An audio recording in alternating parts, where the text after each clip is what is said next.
Hey everyone, welcome back to the channel. If you're looking for some stories to help you relax, unwind, or just drift off to sleep, you're in exactly the right place. Tonight, I've got some absolutely wild stories from Reddit about weddings gone wrong, family betrayals, and people who just couldn't let others have their moment. I'm talking about sabotage ceremonies, ruined receptions, and relatives who decided that someone else's special day was the perfect time to cause chaos. Before we get into this, just get comfortable, grab whatever helps you relax, and let's dive into some stories that'll probably make you grateful for your own family dynamics. These are real stories from real people who had to deal with some truly unbelievable behavior. So let's get started. Our first story tonight is about someone whose brother decided that his sister's wedding was the perfect opportunity to settle old grudges. My brother tried to ruin my wedding because he was jealous I was getting married before him. I got married 3 months ago, and I'm still processing what my older brother did to try to sabotage my wedding day. He's always been competitive with me, but I never thought he'd stoop to the level of actually trying to ruin the most important day of my life. Now my family is split down the middle about whether I overreacted by kicking him out, and honestly, I don't know if our relationship will ever recover from this. So some background, my brother Jason is 3 years older than me. Growing up, he was always the golden child, the smart one, the athletic one, the one who did everything first. He was the first to graduate high school, first to go to college, first to get a real job. Our parents were always proud of him, and I was used to being in his shadow. That was just how things were in our family, and I'd made peace with it. Jason has had the same girlfriend, Michelle, for about 8 years. They've been together since college, and everyone assumed they'd get married eventually. Our parents would make comments about wanting grandchildren, asking when Jason was going to propose, that kind of thing. But year after year went by, and Jason never proposed. Michelle would drop hints, her friends would get engaged, and still nothing. I could tell it was becoming a sore subject for both of them. I met my now husband, David, about 3 years ago. We clicked immediately, fell in love fast, and got engaged after dating for a year and a half. When we announced our engagement, my family was thrilled. My parents were excited, my extended family was happy for us, and we started planning the wedding right away. We set a date for about 10 months out, giving us plenty of time to plan everything properly. Jason's reaction to our engagement was weird from the start. He congratulated us, but it felt forced. He'd make comments like, "Wow, that was fast," or "You sure you're ready for that kind of commitment?" He never outright said anything terrible, but there was this underlying tone of disapproval, or maybe jealousy. Michelle seemed genuinely happy for us, which made Jason's attitude even more noticeable. About 2 months before my wedding, Jason finally proposed to Michelle. Everyone was excited that he'd finally done it, and Michelle was over the moon. But then Jason started making comments about how they'd probably get married before David and I did, even though our wedding was already planned and 2 months away. He'd joke about how they might just elope and beat us to it. It was weird, like he was trying to compete with us getting married. As my wedding got closer, Jason's behavior got stranger. He'd offer to help with wedding planning, but would then criticize all of our choices. He didn't like our venue. He thought our color scheme was basic. He said our guest list was too small. He made comments about how his wedding was going to be so much better because he'd been thinking about it longer and had more refined taste. It was exhausting, but I tried to ignore it because I didn't want family drama to overshadow the wedding. The week before the wedding, things escalated. Jason called me and said he needed to talk to me about something important regarding the wedding. I thought maybe he wanted to discuss his best man speech or some logistical detail. Instead, he told me that he thought David and I were making a mistake getting married so quickly. He said we hadn't been together long enough to really know each other, and he was concerned we were rushing into something we'd regret. I was hurt, but tried to stay calm. I told Jason that David and I were adults who'd made a decision we were confident in, and I'd appreciate his support rather than his concerns. Jason got defensive and said he was just looking out for me as my older brother. He said that if I really loved him, I'd postpone the wedding and give myself more time to think. I told him that wasn't going to happen and that I hoped he could be happy for me on my wedding day. The wedding day arrived and I was so excited. We'd planned everything carefully and it was supposed to be perfect. The ceremony was at a beautiful outdoor venue and the weather was gorgeous. All of our friends and family were there, including Jason Jason and Michelle. Jason was one of David's groomsmen, so he was part of the wedding party and had responsibilities throughout the day. The ceremony itself went smoothly. David and I exchanged vows, said our I do's, and became husband and wife. It was everything I dreamed of. But during the reception, things started to go wrong, and I gradually realized that Jason was behind all of it. First, the DJ announced that there would be a special surprise performance before our first dance. I was confused, because we hadn't planned any surprise performance. Then Jason got up on stage with a microphone and said he wanted to perform a song he'd written especially for the occasion. David and I exchanged glances, not sure what was happening, but we didn't want to make a scene, so we let him proceed. Jason started performing this song that was ostensibly about love and marriage, but the lyrics were clearly taking shots at David and me. He sang about couples who rush into marriage without thinking, about people who mistake infatuation for real love, about relationships that seem perfect but are actually doomed to fail. It was incredibly uncomfortable. Guests were looking around confused, and I could see my parents looking mortified. The song went on for almost 5 minutes, and by the end, I was close to tears. When Jason finally finished, there was this awkward smattering of applause from people who didn't know what else to do.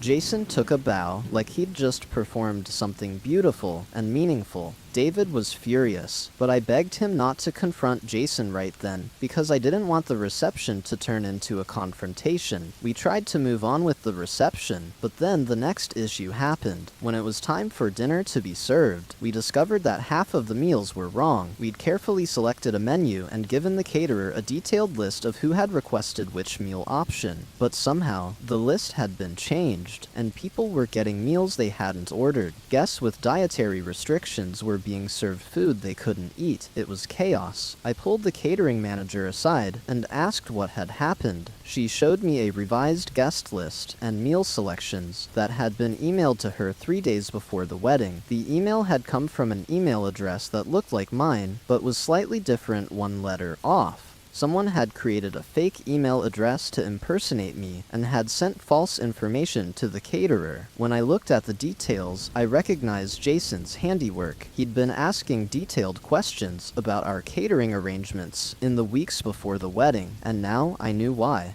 Then, during the best man speech, Jason, who was supposed to give a short toast as one of the groomsmen, somehow ended up with the microphone again. He started telling stories about me from when we were kids, but they were all embarrassing stories designed to make me look bad. He talked about times I'd failed at things, times I'd been immature, times I'd made poor decisions. He framed it all as funny anecdotes, but it was clearly meant to undermine me and make our guests question my judgment and maturity. David had finally had enough. He stood up and took the microphone away from Jason. He told Jason that his behavior all evening had been inappropriate and disrespectful, and he needed to leave. Jason acted shocked and said he was just trying to add some humor to the reception. David said that if Jason couldn't be supportive and respectful, he wasn't welcome at our wedding. My dad backed David up and told Jason he needed to go. Jason made a scene. He said he couldn't believe his own family was kicking him out of his sister's wedding for trying to make people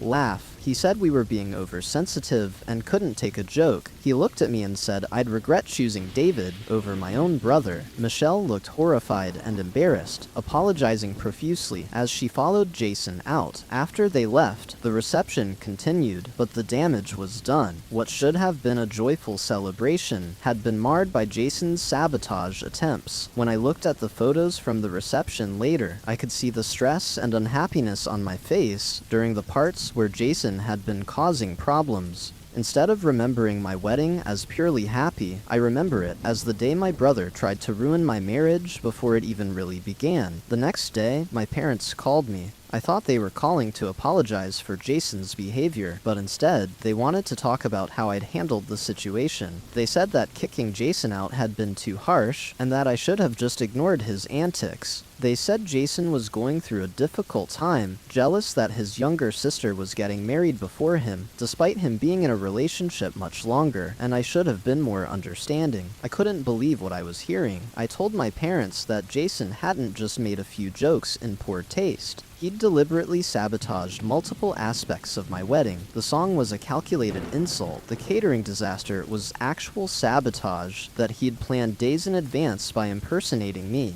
The embarrassing speech was designed to humiliate me in front of everyone I cared about. This wasn't just him going through a difficult time, this was malicious. My mom said I was being dramatic and that siblings fight sometimes, but family should forgive family. My dad said that Jason had apologized, which was news to me, since Jason hadn't apologized to me directly, and that I needed to let it go and move on. They said Jason was my only brother, and I was damaging our family by holding a grudge. I told my parents that I wasn't holding a grudge. I was holding Jason accountable for his actions. I said that if he wanted any kind of relationship with me moving forward, he needed to give me a genuine apology and acknowledge what he'd done wrong. Until then, I wasn't interested in pretending everything was fine. My extended family has been divided on the issue.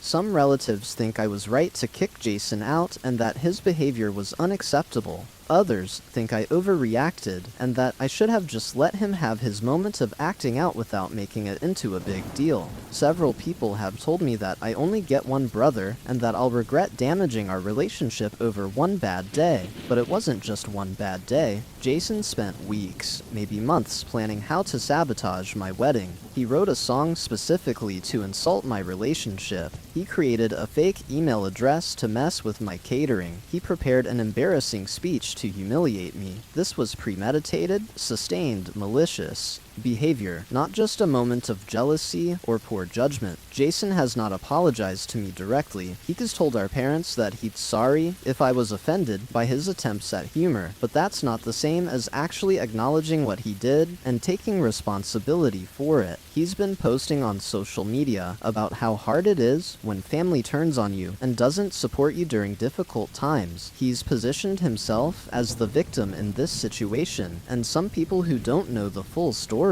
have been sympathizing with him. Michelle reached out to me privately to apologize for Jason's behavior. She said she'd had no idea he was planning any of it and was mortified by how he'd acted. She said she's been trying to talk to him about it, but he refuses to acknowledge that he did anything seriously wrong. She's apparently been questioning their relationship, because if Jason could be this vindictive toward his own sister, what would he be capable of in other situations? David has been incredibly supportive throughout all of this. He's angry on my behalf about what Jason did, but he's also been careful not to push me in any direction regarding my relationship with my brother. He's said he'll support whatever decision I make, but he's also made it clear that he won't forget how Jason tried to ruin our wedding day. It's been 3 months, and I still haven't spoken to Jason. My parents keep pushing for reconciliation, saying that the longer this goes on, the harder it will be to repair the relationship, but I don't know if I want to repair it. Jason showed me who he really is, someone who will actively try to destroy my happiness because he's jealous or upset. That's not someone I want in my life, brother or not. I've been in therapy trying to process everything. My therapist has helped me understand that Jason's behavior was abusive, and that I'm not obligated to maintain a relationship with someone who treats me that way, regardless of whether they're family. She's also helped me work through the guilt I feel about potentially permanently damaging my family dynamics. The hardest part is looking at my wedding photos and videos. There are beautiful moments captured, David and I exchanging vows, our first dance, moments with friends and family, but there are also photos of Jason performing that awful song, photos of the confusion during dinner when everyone's meals were wrong, photos of the tension during his speech. My wedding day, which should be a purely happy memory, is now tainted by his sabotage. I've thought a lot about why Jason did it. I think he genuinely couldn't handle the fact that I was getting married before him. For his entire life, he'd been the one who did everything first, and suddenly his younger sister was beating him to a major life milestone. Rather than being happy for me or examining his own relationship timeline, he decided to try to ruin my happiness. It's a level of selfishness and cruelty I didn't think my own brother was capable of. Some people have suggested that maybe Jason was acting out because he has doubts about his own relationship with Michelle. Maybe he's been with her for 8 years and hasn't proposed because deep down he knows she's not the right person. Maybe seeing David and me so certain about our relationship made him confront his own uncertainty and he lashed out. I don't know if that's true, but it wouldn't excuse his behavior even if it was. What I do know is that my wedding day should have been about David and me celebrating our love with the people who care about us. Instead, it became about Jason's jealousy and his need to be the center of attention and the first at everything. He couldn't let me have one day that was just about me. He had to insert himself and his issues into my wedding in the most destructive way possible. I don't know if I'll ever forgive Jason for what he did. Even if he eventually gives me a genuine apology, I don't know if I can forget how he deliberately tried to ruin the happiest day of my life. Trust, once broken this thoroughly, is incredibly hard to rebuild, and right now, I don't trust that Jason has my best interests at heart, or that he's capable of being happy for me when good things happen in my life. My relationship with my parents has also been strained by this situation. I'm hurt that they've prioritized Jason's feelings over mine, and that they've minimized what he did. I'm disappointed that instead of holding him accountable, they've tried to sweep it under the rug and pressure me to move on. It's made me question whether they'll ever really have my back when it matters. For now, I'm focusing on my marriage and my life with David. We're happy together, and we're building our future, despite Jason's attempts to undermine it from the very beginning. But I'd be lying if I said I wasn't sad about losing my relationship with my brother, and about the fact that my wedding memories are permanently marked by his sabotage. Those are losses I'll have to learn to live with, I guess. That's the end of that story. So your brother literally wrote a song insulting your relationship, sabotaged your catering by impersonating you via email, and gave a speech designed to humiliate you, all because he was jealous that you were getting married before him, and your parents think you overreacted by kicking him out. The level of premeditation involved in creating a fake email address days before the wedding to mess with your catering shows. This wasn't just a moment of jealousy, this was calculated sabotage. Your brother spent weeks planning how to ruin your day, and he succeeded in tainting your wedding memories. The fact that he still won't apologize and is playing victim on social media shows he hasn't learned anything and doesn't deserve forgiveness. Let's move on to a story about someone whose mother-in-law couldn't stand not being the center of attention for one single day. My mother-in-law announced her cancer diagnosis during my wedding reception speech. I got married 6 months ago, and I'm still angry about what my mother-in-law did during my wedding reception. She announced she had cancer right in the middle of my thank you speech, completely derailing my wedding and making the entire day about her. Now, she's claiming it was just bad timing and that I'm selfish for being upset, but I know she did it on purpose. Let me give you some background. My mother-in-law, Linda, has always been the type of person who needs constant attention. Every family gathering somehow becomes about her. Every conversation eventually circles back to her problems, her achievements, her opinions. My husband, Tom, has learned to just accept it as part of who she is, but I've always found it exhausting. When Tom and I got engaged, Linda made the engagement about her too. She cried not happy tears, but sad tears because her baby boy was leaving her. She made comments about how she'd have to get used to not being the most important woman in Tom's life anymore.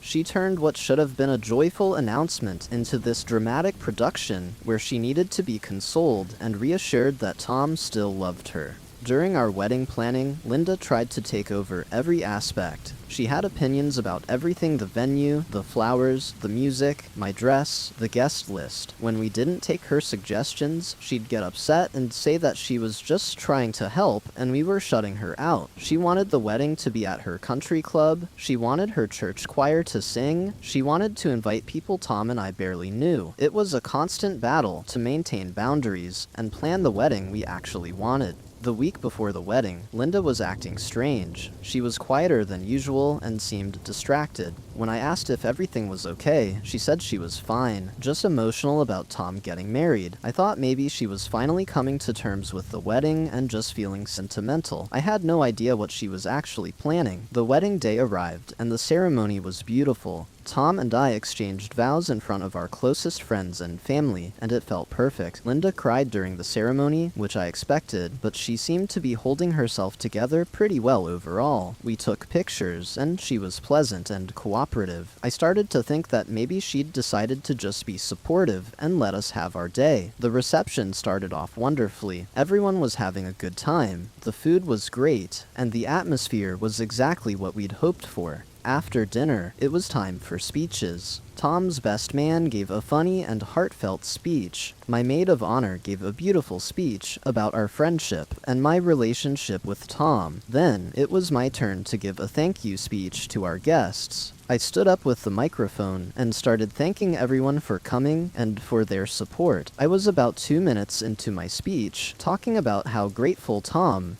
and I were to be surrounded by so much love when Linda suddenly stood up from her table. She walked toward me with her hand out, clearly wanting the microphone. I was confused, but assumed maybe she wanted to add something to the thank you speech or make a toast, so I handed her the microphone. Linda took the microphone and immediately started crying. She said she had something important to share with everyone, and she needed to do it now. She said that 3 weeks ago, she'd been diagnosed with breast cancer. She'd been keeping it quiet because she didn't want to worry anyone or take attention away from the wedding, but she couldn't hold it in anymore. She needed her family to know what she was going through. The entire reception came to a standstill. People gasped. Tom looked shocked and immediately went to his mother. Linda's friends started crying and going over to comfort her. Suddenly, my wedding reception became a support session for Linda's cancer announcement. People were hugging her, asking questions about her diagnosis and treatment plan, telling her how strong she was. My thank you speech was completely forgotten. I stood there holding the microphone, not knowing what to do. Part of me felt terrible because cancer is serious and scary, but another part of me couldn't shake the feeling that Linda had chosen this moment deliberately.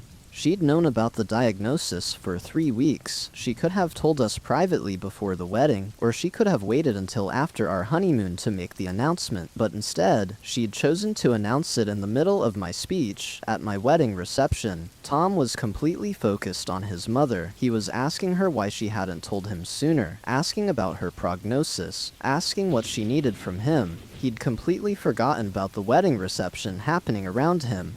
I tried to get his attention to ask what we should do. Should we continue with the scheduled program, or should we just accept that the reception was now about Linda? But he didn't even notice me trying to talk to him. For the next hour, the reception was dominated by Linda's announcement. The DJ didn't know whether to keep playing music. The photographer didn't know whether to keep taking pictures. Guests were divided between those who were clustered around Linda and those who were awkwardly standing around not sure what to do. Our first dance happened, but barely anyone was watching because they were still processing Linda's news. The cake cutting felt like an afterthought that we rushed through because the vibe of the reception had completely changed. I spent my wedding reception in this weird state of numbness. I knew I should be concerned about Linda's health, and I was, but I was also furious that she'd hijacked my wedding. I kept thinking about how she'd had 3 weeks to tell us, how she could have pulled Tom aside privately at any point during the day, how she'd specifically chosen to make her announcement during my speech in front of all of our guests. It felt deliberate. It felt like she'd seen an opportunity to make the wedding about her, and she'd taken it. After the reception, we went back to our hotel room, and Tom immediately called his mom to check on her. He was on the phone with her for over an hour on our wedding night. I tried to be understanding his mother had cancer. Of course, he needed to talk to her, but I couldn't help feeling resentful that even our wedding night was being dominated by Linda. The next day, before we left for our honeymoon, Tom wanted to go see his mother. We ended up spending half the day at her house, talking about her diagnosis and her upcoming treatment plan. She'd apparently already had extensive conversations with her doctors and had a full treatment plan laid out. The diagnosis was serious, but the prognosis was actually quite good early stage, very treatable, excellent survival rates. She was going to need surgery and radiation, but not chemotherapy, and her doctors were confident she'd make a full recovery.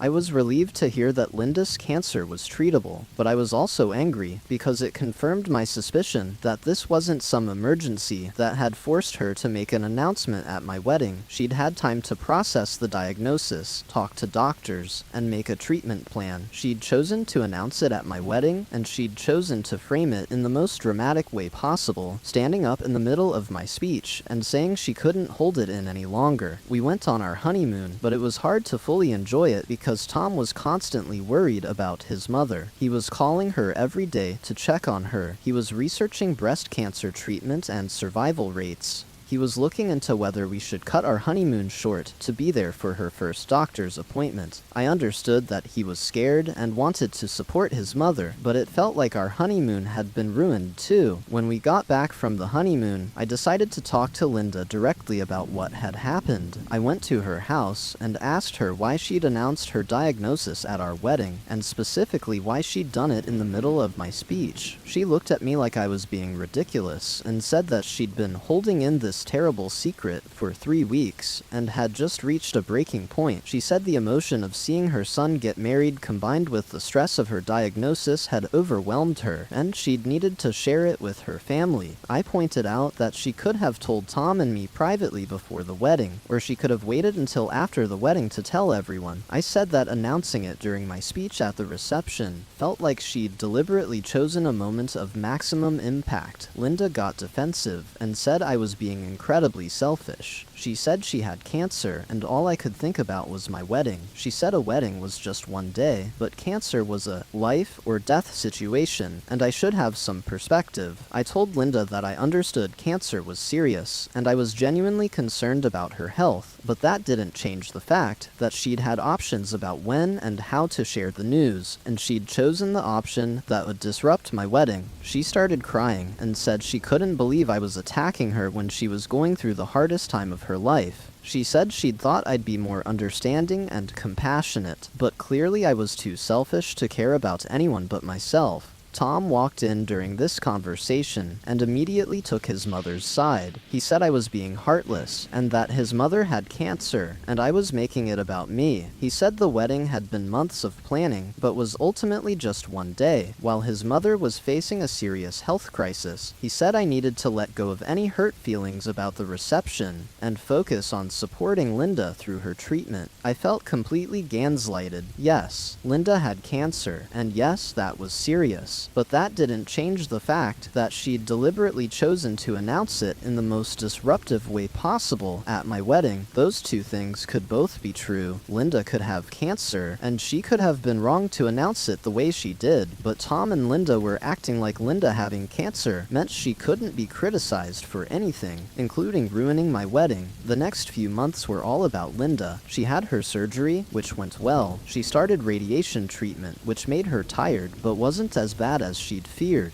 Tom was at her house constantly, helping her with errands and appointments, and generally being supportive. I went along for some of it, but I couldn't shake my resentment about the wedding. Our friends and family all knew about Linda's diagnosis now, because she had announced it to everyone at our wedding. People would ask Tom and me how Linda was doing whenever they saw us. Conversations about our wedding inevitably turned into conversations about Linda's cancer. When people looked at our wedding photos, they'd remember Linda's announcement. Our wedding had become the wedding where Linda announced her cancer, instead of Tom and Sarah's beautiful wedding. Linda's treatment is now almost done, and she's doing well. Her prognosis is excellent, and her doctors expect her to make a full recovery. I'm genuinely glad she's okay, but I'm still angry about what she did. Tom thinks I should be over it by now. He says his mother is healthy, and that's all that matters. He doesn't understand why I'm still upset about something that happened 6 months ago. But I'm upset because my wedding memories are ruined. When I look at our wedding video, I can see Linda standing up and taking the microphone from me. I can see the moment when my wedding reception stopped being about Tom and me and became about her. I can see Tom's face when he realized his mother had cancer, and I can see him immediately shift all of his attention to her.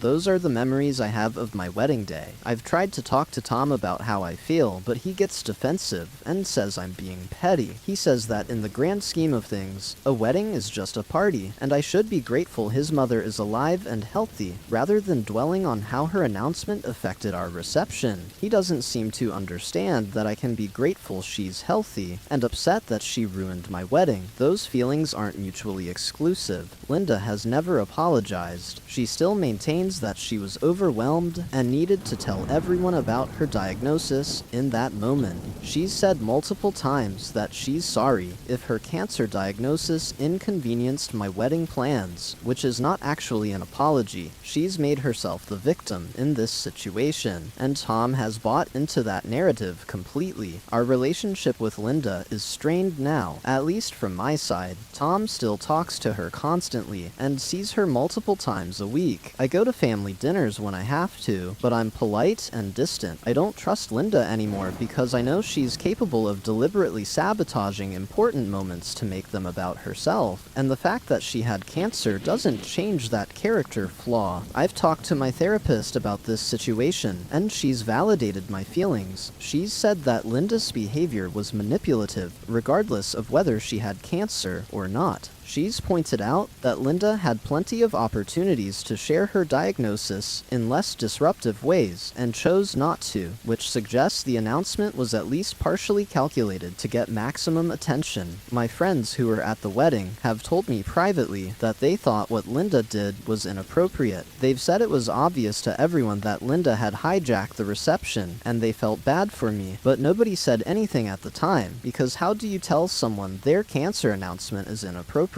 You can't, which is exactly why Linda's timing was so effective. I don't know if my relationship with Linda will ever recover from this. I don't know if Tom will ever understand why I'm still upset about the wedding, and I don't know how to move forward when my wedding memories are permanently tainted by Linda's need for attention and drama. All I know is that when I think about my wedding day, I feel anger and resentment instead of joy, and that's not how anyone should feel about their wedding. That's the end of that story. Your mother-in-law knew about her cancer diagnosis for 3 weeks, and had plenty of time to tell your husband privately, but she chose to announce it in the middle of your thank you speech at your wedding reception in front of everyone, and then when you tried to talk to her about it, she made herself the victim and accused you of being selfish for caring about your wedding being hijacked. The fact that her prognosis was actually quite good, and she had a full treatment plan already in place, proves this wasn't some emergency that forced her to blurt it out. She calculated the moment of maximum impact and took it. Having cancer doesn't give someone a free pass to ruin other people's important moments, but that's exactly the shield she's using to avoid accountability. Let's talk about someone whose sister made a decision that destroyed irreplaceable memories. My sister deleted all my wedding photos because she looked bad in them. I'm still in shock about what my sister did, and I don't know if I'll ever be able to forgive her. She deleted every single photo from my wedding, the only copies that existed, because she thought she looked bad in them. Years of memories from the most important day of my life are gone because my sister is vain and impulsive, and I don't think our relationship will ever recover. I got married 2 years ago. It was a small, intimate wedding with about 50 guests. We couldn't afford a professional photographer, so my sister, who's really into photography and has a nice camera, offered to be our photographer. She said she'd take all the photos and give us the memory card afterward. We thought that was a generous offer, and we trusted her to capture our special day. My sister, Emma, is 4 years younger than me. We've always had a complicated relationship. She's always been insecure about her appearance, and is constantly comparing herself to others. She's one of those people who takes 100 selfies to find the one where she looks perfect, and she heavily edits all of her photos before posting them on social media. But I never thought her insecurity would lead her to do something as destructive as what she did. The wedding was beautiful. Emma was there all day with her camera, taking photos of everything, me getting ready, the ceremony, the reception, candid moments with family and friends, all of it. She seemed to be doing a great job, and I was grateful she'd volunteered to do this for us.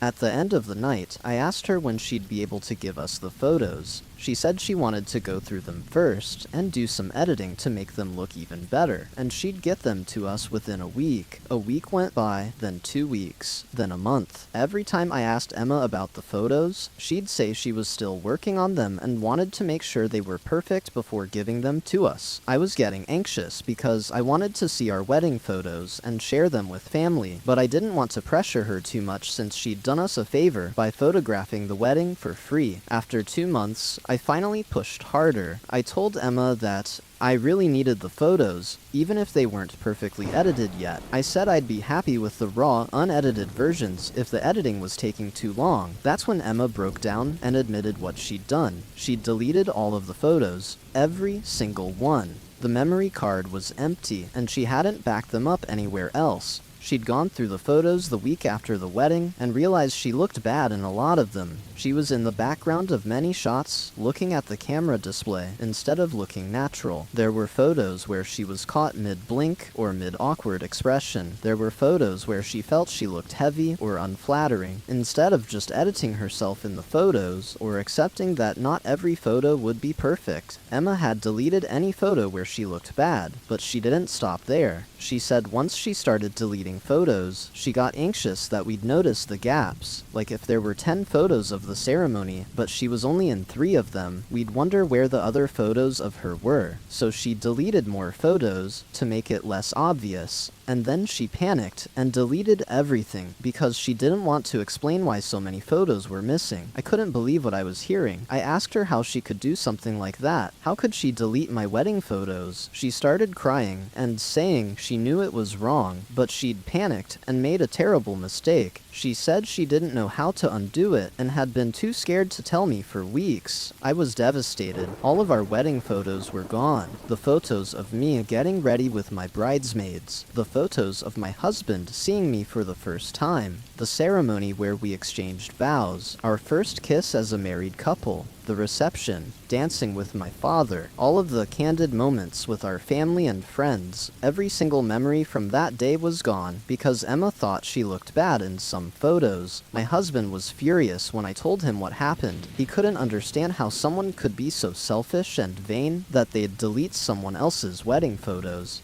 He wanted to confront Emma immediately, but I was still in shock and didn't know what to do. I called my parents and told them what Emma had done, thinking they'd help me figure out how to handle the situation. My parents' reactions surprised me. My mom was upset with Emma, but she immediately went into damage control mode. She said that Emma had made a terrible mistake, but that she was young and insecure, and we needed to be understanding. She said Emma felt terrible about it, and was probably punishing herself more than we could punish her. She asked me to please not cut Emma out of my life over this, because she was still my sister. My dad was more sympathetic to my feelings. He said what Emma had done was unforgivable, and that she needed to face consequences for her actions, but he also didn't want our family to be torn apart over this, so he suggested we all sit down together and figure out a way forward. I agreed to a family meeting because I didn't know what else to do. The family meeting was a disaster. Emma came in already crying, apologizing over and over. She said she'd made the worst mistake of her life and would do anything to make it up to me. I asked her what she could possibly do to make it up to me. The photos were gone forever. She couldn't bring them back. She'd destroyed irreplaceable memories from the most important day of my life. Emma offered to pay for a professional photo shoot where my husband and I could recreate some wedding photos. I told her that wasn't the same. We couldn't recreate the actual wedding day, the genuine emotions, the moments with family and friends, many of whom had traveled from far away, and we might not all be together like that again. Staged photos taken 2 months later wouldn't replace what we had lost. My mom kept trying to mediate and find a compromise. She suggested that maybe we could reach out to guests and ask if anyone had taken photos with their phones that they could share with us. I said that was something we could do, but those would be random guest photos, not the comprehensive documentation of our day that Emma had been responsible for capturing. It wasn't the same. Emma said she'd do anything to make this right. She'd pay for us to have a vow renewal ceremony so she could photograph it properly. She'd give us money toward a belated honeymoon. She'd do chores for us or help us with anything we needed. She just kept saying anything, I'll do anything, while crying, but there was nothing she could do. The damage was done. The photos were gone. No amount of money or favors or apologies could bring them back. I told Emma that I needed time to process what had happened, and I didn't want to talk to her for a while. She got hysterical and said I couldn't cut her out of my life. My mom backed her up, saying that Emma needed my forgiveness to move forward and heal from this mistake. I couldn't believe my mom was more concerned about Emma's healing than about my loss. I told them both that Emma had destroyed something irreplaceable because of her own vanity, and I was allowed to be angry and hurt.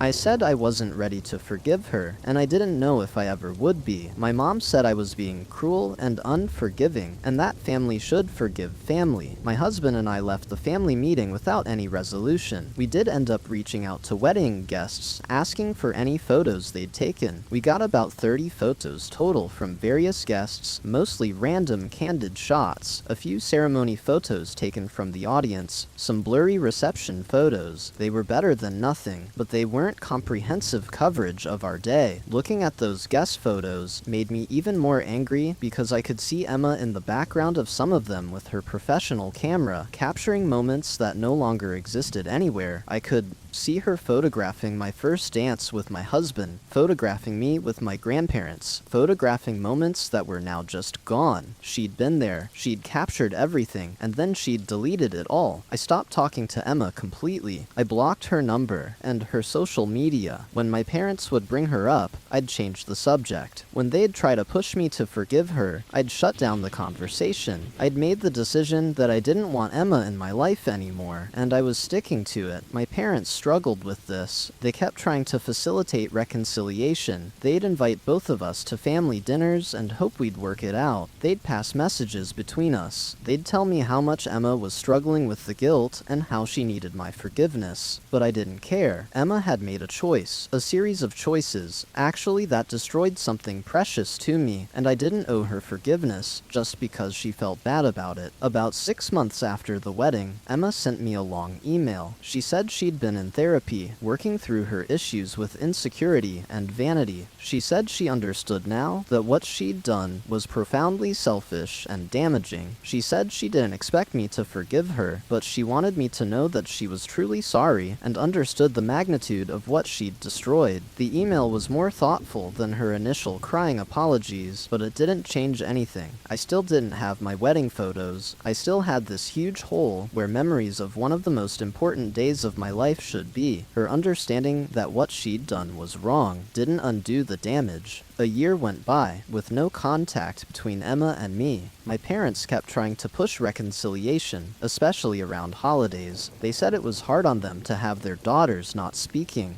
They said family gatherings were awkward and tense. They wanted me to let go of my anger for the sake of family harmony, but I didn't want family harmony that was based on me swallowing my hurt and pretending everything was fine. Emma had shown me who she really was, someone who would destroy other people's precious memories because of her own insecurities. That's not someone I wanted in my life. Sister or not, my husband and I ended up doing the vow renewal ceremony that Emma had suggested, not because we wanted to do it for her, but because we wanted to have some professional photos of us together. We hired an actual photographer, someone who would back up the photos in multiple places and deliver them to us promptly. The photos were beautiful, and I'm glad we have them, but they're photos from a staged ceremony 2 years after our actual wedding. They don't capture the real day. It's been 2 years now since the wedding, and I still haven't reconciled with Emma. She's tried reaching out a few more times, always with apologies and offers to make amends. My parents have mostly given up on pushing us to reconcile, though they still make occasional comments about how sad it is that their daughters don't talk. Some people think I'm being too harsh. They say everyone makes mistakes, and that I should forgive my sister and move on. They point out that she didn't do it out of malice. She did it out of insecurity and panic. They say that holding on to anger is only hurting me, not her. But I don't agree. Emma made a choice to prioritize her appearance over my wedding memories. She looked at photos of my special day and decided that her concern about how she looked was more important than preserving those memories for me. That's not just a mistake, that's a character flaw, and the fact that she let weeks go by before telling me the truth shows that she's also capable of deception when it benefits her. I've thought a lot about what would need to happen for me to forgive Emma. I don't think there's anything. The damage is permanent. The photos are gone forever. No amount of apologizing, or therapy, or time can bring them back. Maybe I'll eventually reach a point where I'm not actively angry anymore, but I don't think I'll ever want Emma in my life again. My husband supports whatever decision I make about Emma. He's angry on my behalf about the photos, but he's also careful not to push me in any direction. He's said that he'll go to family events where Emma is present if I want to, or he'll skip them with me if I prefer. He's let me take the lead on this, which I appreciate. The hardest part is explaining to people what happened. When people ask to see our wedding photos, I have to explain that we don't have any because my sister deleted them. People are always shocked and don't know what to say. Some people ask if we tried to recover them from the memory card, not understanding that Emma deleted them 2 years ago and they're permanently gone. It's this constant reminder of what we lost. I've also struggled with trust issues around photography now. We recently celebrated our 2nd anniversary and wanted to do a nice photo shoot. I was anxious the entire time, worrying that something would happen to the photos. When the photographer delivered them, I immediately backed them up in 3 different places. Emma's actions have made me paranoid about preserving photos in a way I never was before. My relationship with my parents has also been strained by this situation. I feel like they prioritized Emma's feelings over mine. They were more concerned about her guilt and need for forgiveness than about my loss and pain. When I needed them to be on my side and validate my feelings, they instead tried to minimize what Emma had done and push me to forgive her quickly. That hurt almost as much as losing the photos. I don't regret cutting Emma out of my life. Every time I think about potentially reconciling with her, I remember what she did, and I know I made the right choice. She proved that she's not trustworthy, that she's selfish, and that she's capable of destroying important things when they conflict with her own insecurities. Those aren't qualities I want in someone close to me. Sometimes I wonder if Emma has changed. Maybe therapy has helped her work through her issues. Maybe she's grown as a person and wouldn't make the same mistake again. But I don't really care. Even if she's become a better person, that doesn't change what she did to me. It doesn't bring back my wedding photos, and it doesn't obligate me to let her back into my life. I hope that sharing this story helps other people understand that you don't have to forgive family members who hurt you, even if they're sorry. You don't have to maintain relationships with people who've proven they can't be trusted, even if they're blood relatives. And you're allowed to prioritize your own emotional well-being over family harmony, even if it makes other people uncomfortable. Emma destroyed something irreplaceable because she was more concerned about her appearance than my happiness. That's who she is, and I've chosen not to have her in my life anymore. Maybe some people think that's harsh, but I think it's a healthy boundary, and I'm okay with the decision I've made. That's the end of that story. So your sister volunteered to photograph your wedding, then deleted every single photo because she thought she looked bad in some of them, and your family expects you to forgive her because everyone makes mistakes. Those photos documented one of the most important days of your life moments you can never recreate or get back, and she destroyed them because of her own vanity and insecurity. The fact that she let weeks go by lying to you about editing the photos instead of immediately confessing what she'd done makes it even worse.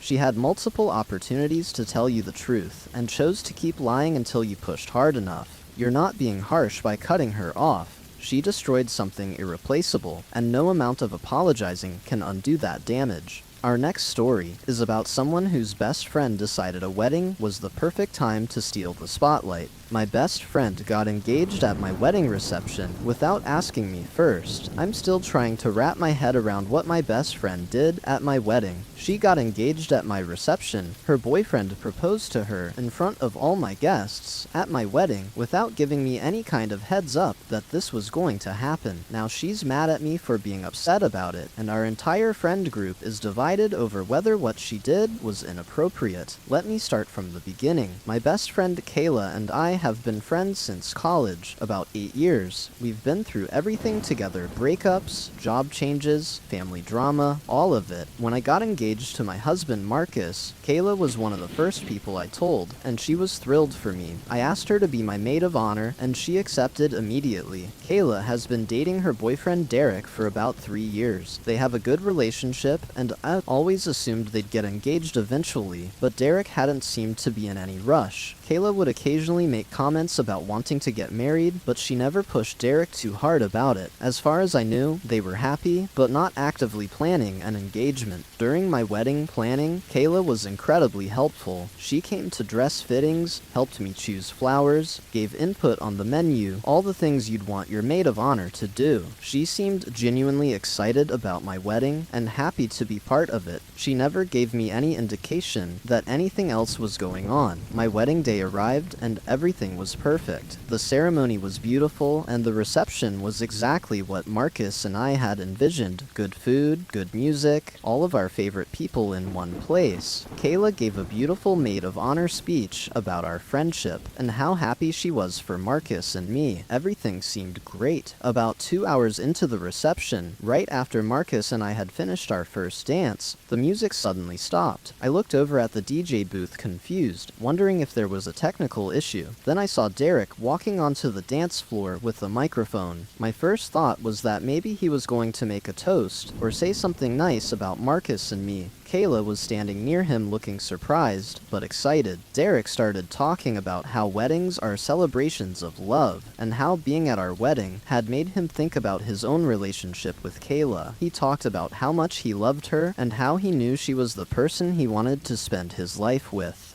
At this point, I realized what was about to happen, and my stomach dropped. Derek got down on one knee and pulled out a ring. He proposed to Kayla right there on the dance floor. At my wedding reception, Kayla said yes, and suddenly all of my guests were cheering and clapping for them instead of celebrating my wedding. People crowded around Kayla to look at her ring and congratulate her. The DJ started playing romantic music for them. My wedding reception had just become Kayla and Derek's engagement party. Marcus and I stood there watching this happen, not sure what to do. Part of me wanted to be happy for Kayla because she's my best friend, and she'd been wanting to get engaged. But a bigger part of me was furious that this was happening at my wedding. This was supposed to be my day, mine and Marcus' day, and suddenly it was about Kayla and Derek. I pulled Kayla aside when I got a chance, and asked her if she'd known Derek was going to propose. She admitted that yes, Derek had told her a few days ago that he was planning to propose at the wedding. She'd agreed to it because she thought it would be romantic and special. I asked her why she hadn't given me a heads up, and she said she didn't think it would be a big deal. She said Derek's proposal would only take a few minutes, and then the focus would go back to my wedding, but that's not what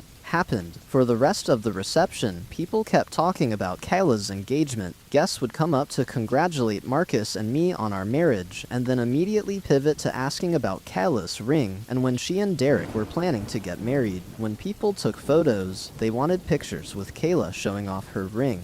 The last hour of my reception felt more like it was celebrating Kayla's engagement than my wedding. My mom was furious. She came up to me at one point and asked if I'd known about Derek's plan. When I said no, she said she thought what Kayla and Derek had done was incredibly rude and inappropriate. She said proposing at someone else's wedding was a major violation of etiquette, and that Kayla should have known better. My dad agreed, saying that Derek should have asked our permission before proposing at our wedding. Marcus was trying to keep the peace, but I could tell he was upset too. When we finally got back to our hotel room after the reception, he said he couldn't believe Kayla had let that happen at our wedding. He said even if she was excited about getting engaged, she should have told Derek to do it literally any other time. The fact that she'd known about it in advance and hadn't warned us made it even worse. The next day, before we left for our honeymoon, I called Kayla to talk about what had happened. I tried to be calm and measured. I told her that I was happy she was engaged, but that I was hurt that it had happened at my wedding without any warning. I said it felt like she'd taken attention away from my special day to make it about her. Kayla got defensive immediately. She said I was being selfish and that I was trying to control everything. She said a proposal had only taken a few minutes and didn't take away from my wedding. She said I should be happy for her instead of making her engagement about me. She said she couldn't believe I was being so unsupportive during what should be an exciting time for her. I told Kayla that it wasn't about not being happy for her. It was about the fact that there's an unspoken rule that you don't propose at someone else's wedding because it takes attention away from the couple getting married. I said that rule exists for a reason, and what she and Derek had done was a violation of that. I said if she'd asked me in advance, I might have been okay with it, but doing it without asking was disrespectful. Kayla said the rule about not proposing at weddings was stupid and outdated. She said weddings are celebrations of love, so a proposal actually fits perfectly with that theme. She said I was being a bridezilla by trying to control every aspect of my wedding day, including what other people did. She said she thought I'd be happy that my best friend got engaged at my wedding because it made the day even more special. I tried to explain that regardless of whether she thought the rule was stupid, it's a widely recognized piece of etiquette, and violating it had hurt me. I said, the fact that she'd known about the proposal in advance and hadn't even thought to ask me how I'd feel about it showed a lack of consideration for my feelings. Kayla said she didn't need my permission to get engaged and that I was being ridiculous. The conversation went nowhere. We were just talking in circles with Kayla, insisting she'd done nothing wrong, and me trying to explain why I was hurt. Eventually, I told her I needed some time to process everything, and we could talk more after I got back from my honeymoon. She said fine, but I could tell she was angry. While Marcus and I were on our honeymoon, I started seeing posts from Kayla on social media about her engagement. She posted photos from the proposal, which had been taken at my wedding reception by my photographer. She was wearing her maid of honor dress in the photos, and you could see my wedding decorations in the background, but she never mentioned in any of her posts that the proposal had happened at my wedding. She just posted the photos with captions about being engaged and how excited she was. Our mutual friends started commenting on the posts, congratulating her. Some of them had been at the wedding and saw the proposal happen. Others weren't there and didn't know the proposal had happened at my wedding. I watched as Kayla got tons of attention and congratulations for her engagement, and I felt bitter and resentful because she was getting all this attention with an engagement that had overshadowed my wedding. When we got back from our honeymoon, I talked to a few of our mutual friends about what happened. Their reactions were mixed. Some of them thought what Kayla had done was completely inappropriate and that proposing at someone else's wedding was a major no-no. Others thought I was overreacting and that a proposal didn't take anything away from my wedding. A few people pointed out that now our weddings would always be connected, which they thought was sweet, but I found annoying. One friend said something that really resonated with me. She said that even if the proposal itself only took a few minutes, the impact lasted for the rest of the reception and beyond. She said that my wedding, which should be remembered as a celebration of my marriage, would now always be remembered as the wedding where Kayla got engaged. She said that by allowing Derek to propose at my wedding, Kayla had permanently linked her engagement to my wedding day, and that wasn't fair to me. That's exactly how I felt. When people ask me about my wedding now, they inevitably bring up Kayla's engagement. When I look at photos from the reception, there are pictures of Kayla showing off her ring to guests. When I watch our wedding video, there's footage of Derek's proposal. My wedding memories are now intertwined with Kayla's engagement, and I'll never be able to separate the two. I tried one more time to talk to Kayla about this, thinking maybe with some distance and time she'd be able to see my perspective. She was still defensive and insisted she'd done nothing wrong. She said that if I couldn't be happy for her, maybe we weren't as good friends as she'd thought. She said she was starting to plan her wedding and had been planning to ask me to be a bridesmaid, but now she wasn't sure if she wanted someone so negative and unsupportive in her bridal party. That conversation made me realize that Kayla was never going to understand why what she did hurt me. She was so focused on her own excitement about being engaged that she couldn't or wouldn't see how her actions had affected me. I told her that I needed some space from our friendship and that I couldn't be in her wedding right now. She said I was being a terrible friend, and that I'd regret this. It's been 4 months since my wedding, and Kayla and I barely talk anymore. Our friendship has essentially ended over this. Some of our mutual friends have stayed close to both of us and try to stay neutral. Others have taken sides, some agreeing with me that what Kayla did was wrong, others agreeing with her that I'm overreacting. Marcus thinks I should try to repair the friendship eventually, because Kayla and I have been friends for so long, and it seems sad to lose that over one incident. But to me, it's not just one incident. It's the fact that Kayla knew Derek was going to propose at my wedding, and didn't think to ask me how I'd feel about it. It's the fact that when I told her I was hurt, she got defensive instead of apologizing. It's the fact that she's made herself the victim in this situation, acting like I'm a bad friend for being upset. I've talked to my therapist about this, and she's helped me see that sometimes friendships end not because of one big blow-up, but because you realize the other person isn't capable of seeing your perspective or acknowledging when they've hurt you. She said that Kayla's inability to understand why the proposal at my wedding was hurtful shows a lack of emotional maturity and empathy. She said I'm not wrong for being hurt and for choosing to step back from the friendship. Looking back, I can see signs that Kayla has always been someone who needs to be the center of attention. There were times in our friendship when I accomplished something, and Kayla would find a way to make the conversation about her.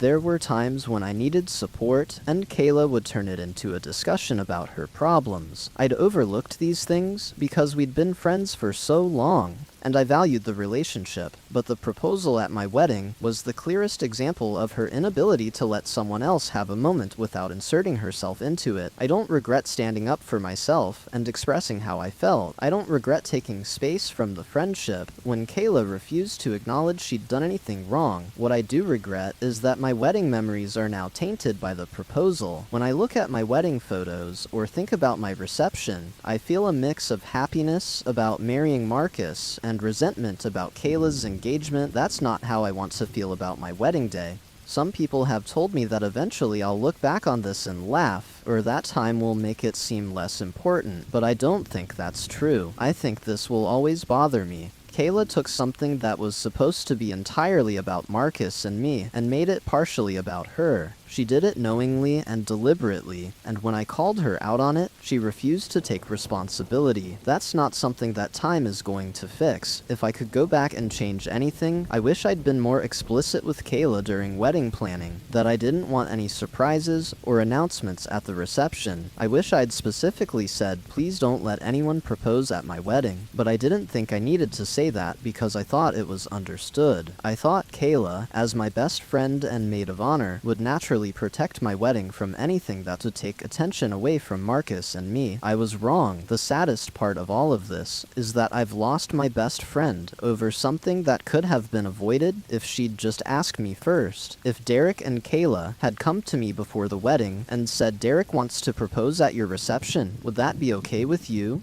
I might have said yes. I might have been excited to be part of their engagement story, but they didn't ask, and that's what makes it unforgivable. So now I'm married, which is wonderful, but I've also lost an 8-year friendship, and have wedding memories that are forever complicated by an unwanted proposal. It's a bittersweet situation, and I'm still figuring out how to make peace with it. That's the end of that story. Your best friend knew her boyfriend was going to propose at your wedding, didn't tell you, let it happen, and then got mad at you for being upset about it. She let her engagement hijack your reception, took photos with your wedding photographer during the proposal, and then posted those photos on social media without even mentioning they were taken at your wedding. And when you tried to explain why you were hurt, she called you selfish and said you were being a bridezilla. The fact that she's now playing victim and saying you're a terrible friend is classic manipulation. She violated wedding etiquette, took attention away from your special day without permission, and then refused pause to apologize, or even acknowledge why you